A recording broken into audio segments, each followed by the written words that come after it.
हकीकत कितनी बार भी बताई जाए उसका अंदाजा अभी किसानों को नहीं है और ना ही इस बात की जानकारी है कि नए कानून में लिखा क्या है।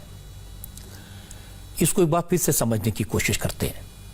सरकार जो तीन बिल लाई है उसको लेकर किसान जो पूछ रहे हैं और जो जवाब मिल रहे हैं उनमें कितनी समानता है।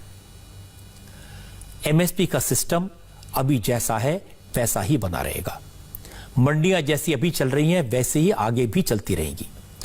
बस इतना बदलाव होगा, अगर कोई व्यापारी या कंपनी किसानों को एमएसपी से ज्यादा भाव देता है तो किसान मंडियों के बजाय उस व्यापारी को अपनी फसल बेच सकेगा और ऐसा होगा तो किसान बिचौलियों से बच जाएगा, कमीशन खोरों के चंगुल से मुक्त हो जाएगा, अपनी मेहनत का पूरा पैसा किसान को ही मिलेगा। सवाल यह उठाया गया कि कंपनियां कॉन्ट्रैक्ट फार्मिंग के नाम पर किसानों की जमीन पर कब्जा कर लेंगी। बिल में साफ लिखा है कॉन्ट्रैक्ट सिर्फ फसल की खरीद का होगा। किसान की जमीन लीज पर लेने, गिरवी रखने या खरीदने पर पाबंदी होगी।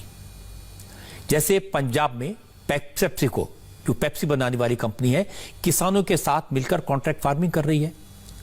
यही मॉडल पूरे देश में लागू हो जाएगा। एक बात यह कही गई कि किसानों से कंपनियां माल तो खरीद लेंगी लेकिन भुगतान के लिए किसान कंपनी के पीछे पीछे भागेगा। हकीकत यह है कि बिल में साफ लिखा है किसानों से सीधे सीधे फसल खरीदने वाली कंपनियों को तुरंत भुगतान करना होगा और ई कॉमर्स के जरिए किया गया भुगतान ज्यादा से ज्यादा 3 दिन में किसान के अकाउंट में पहुंच जाना चाहिए। कॉन्ट्रैक्ट फार्मिंग करने वाली कंपनी को किसान की फसल खेत से उठानी होगी और 2/3 भुगतान तुरंत करना होगा, बाकी का 1/3 3 दिन के अंदर। इसके बाद भी कांग्रेस अगर किसानों से कह रही है कि इस कानून से उनका नुकसान होगा